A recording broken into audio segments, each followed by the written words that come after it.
Qual é o teu processo de criação de piada? Tu é o cara que senta pra escrever ou tu é o cara da premissa, que sobe no palco e tenta desenvolver? Como é que você faz? Eu sempre sentei pra escrever.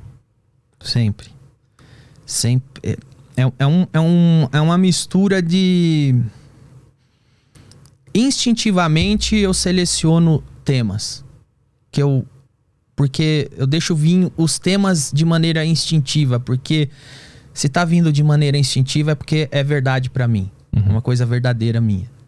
E aí, quando eu vou destrinchar os temas, eu sento e aí eu tento escrever as piadas de uma maneira mais racional pra conseguir o efeito. Porque aí tem aquele tratamento de se eu falar menos aqui, vão rir mais, talvez essa funcione e tal. Então é uma mistura de uma coisa instintiva com racional escrita. Mas o meu último solo que eu tô fazendo agora, eu tenho 70%, 80% do solo que eu só falei no palco sem escrever nada.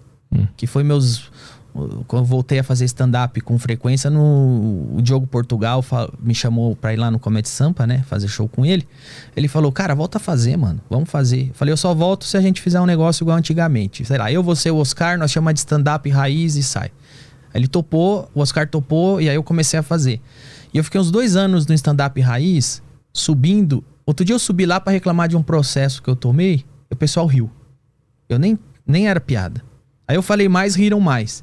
E eu comecei a fazer isso. Cada dia eu subia e falava um pouco. E a hora que eu vi, eu tava falando mais de meia hora, 40 minutos de coisas que eu não escrevi, mas só falei no palco.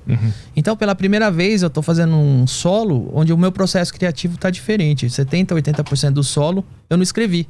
Eu subi e falei no palco ao longo de um tempo. E compilei as melhores risadas que eu tive e é o meu solo. Mas você pega essas coisas que você falou lá de forma espontânea e depois leva pra escrever elas, pra organizar elas, ou é sempre na memória? Dessa vez, não. Só na memória.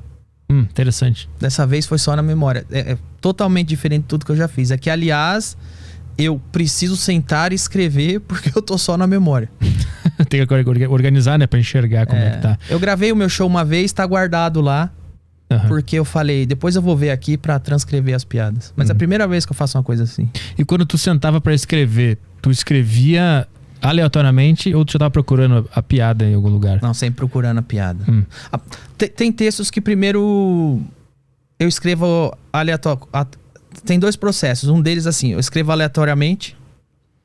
Tipo, sei lá, como se fosse uma crônica. Porque você sabe que se a gente começar pela piada, eu pelo menos travo, porque já começa um puta julgamento interno que a piada não é boa.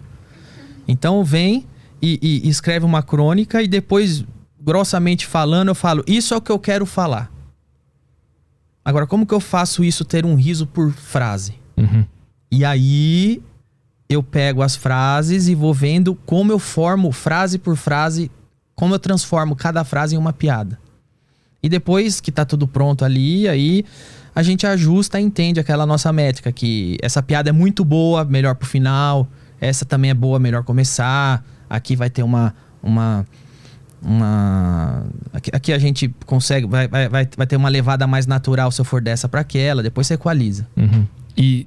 Puta, o que eu ia perguntar sobre escrita? Quando tu tá escrevendo, tu tá procurando a piada. Lembrei, quando tu sobe no palco, o texto tá passando na tua cabeça ou ele tá automatizado, você tá decorado? Como é que na hora da execução funciona a tua mente? Cara, também é uma mistura de coisas, porque ele tá decorado, mas ele tá decorado perante um processo natural. Não porque eu sentei e fiquei lendo um texto e decorando. Então, por isso que eu não posto muita coisa dos meus stand-up de palco, porque assim, eu não sou esse gênio que todo dia escreve coisas fodas. Eu demoro pra escrever uma coisa que as pessoas riem do começo ao fim. Então, eu tenho todo o processo de maturação. Então, eu vou fazendo, eu vou entendendo a melhor ordem das coisas, eu vou fazendo o show, desenvolvendo o palco, e quando eu ver, teve uma seleção natural de piadas e de ordem das coisas que eu percebi que ao longo de 2 anos me apresentando naquele mesmo texto, teve uma seleção natural que essa é a ordem do texto e essas são as piadas. Então ela está decorada, mas não porque eu escrevi de uma maneira dura no papel e decorei. É uma mistura entre eu escrever duro no papel experimentar no palco e deixar que a seleção natural me diga o que o público gostou mais para manter.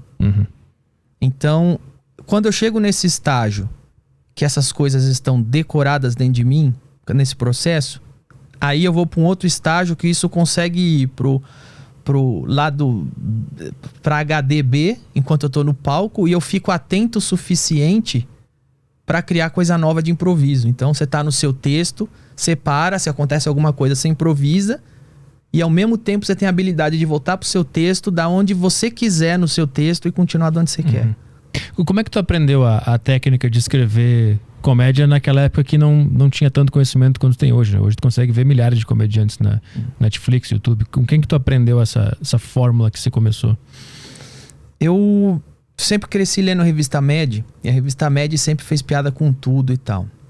E eu, pouco tempo antes de virar comediante, eu tava engrenando numa toada de, quem sabe, do mesmo jeito que eu comecei a me envolver com comediantes que estavam iniciando aqui, o stand-up, eu também comecei um pouco antes a me envolver com alguns cartunistas que também estavam iniciando na época, através da internet.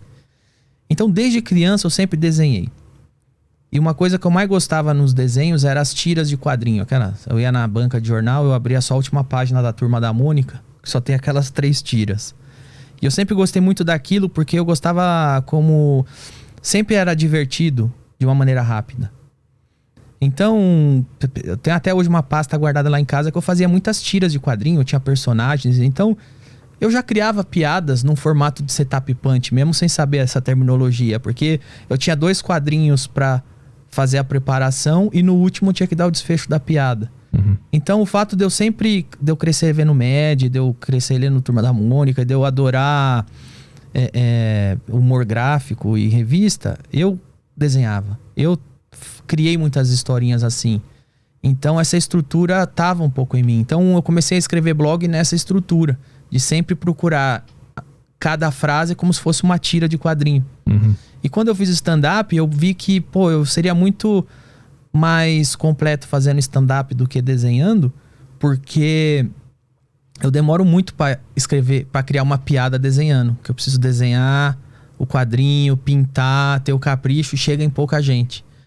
Agora, se eu for no palco escrever várias piadas, eu consigo fazer bem mais, produzir bem mais. E como é que tu aprendeu a executar a piada no palco, né? Porque tu pode ter a piada mais legal do mundo escrita, mas na hora de executar ela, tem tom de voz, várias coisas diferentes, né? Onde que você aprendeu isso? Essa é uma das coisas também que eu deixei indo pelo lado natural. E até hoje, cara, se você ver 2 shows meus, talvez você veja 2 entregas diferentes de piada, porque... eu acho que tem que ser uma mistura da dureza da letra que você tem com o seu estado atual na hora da entrega. Porque senão você corre o risco de ser um ator interpretando um texto. E é o que eu não sou. E o que eu nem sei fazer. Então, às vezes eu tenho uma piada e eu tô muito puto naquele dia. E quando chega no tema que eu tô puto, eu me deixo ficar puto de verdade. Não é planejado. Outras vezes eu tô cansado. Eu já tô na 3ª sessão. Eu faço o show todo sentado num banco. Porque eu realmente tô cansado, eu não tô fingindo que eu tô fazendo a primeira sessão. Então eu deixo e funciona, porque eu entrego com a minha verdade daquele momento. Eu tô de verdade no palco, falando coisas.